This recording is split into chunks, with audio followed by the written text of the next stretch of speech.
Dans ce 21e épisode de C'est de gauche ou de droite, je m'arrête sur une punch de Fab qui disait en 98 dans Visionnaire « Tu veux les avantages du quartier, t'auras les inconvénients. La cité, c'est pas ta mère. Si elle meurt, tu auras d'autres enfants. » S'adressant tant aux jeunes des quartiers qu'à ce qu'on appelle les bandeurs de cité, que sont les classes moyennes et supérieures qui fantasment sur la vie de rue à grand renfort de produits Ludel, Fab prévient que cette rue n'a rien de magique pour qui y vit vraiment, qu'elle est une forme d'existence au rabais, de sous-citoyenneté, dont il y aurait plus de quoi s'insurger que d'être fier. Ce qui est clairement de gauche, puisqu'il dénonce l'inégalité des chances.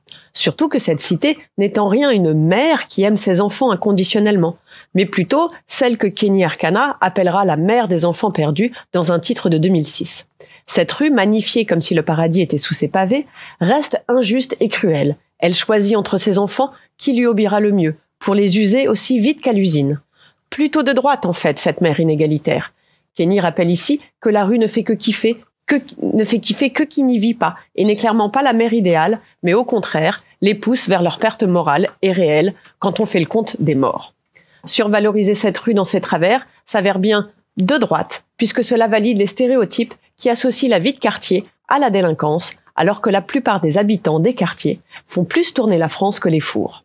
Alors, à vos punchlines à commentaire ci-dessous, pour voir si, à mon avis, elles sont de gauche ou de droite.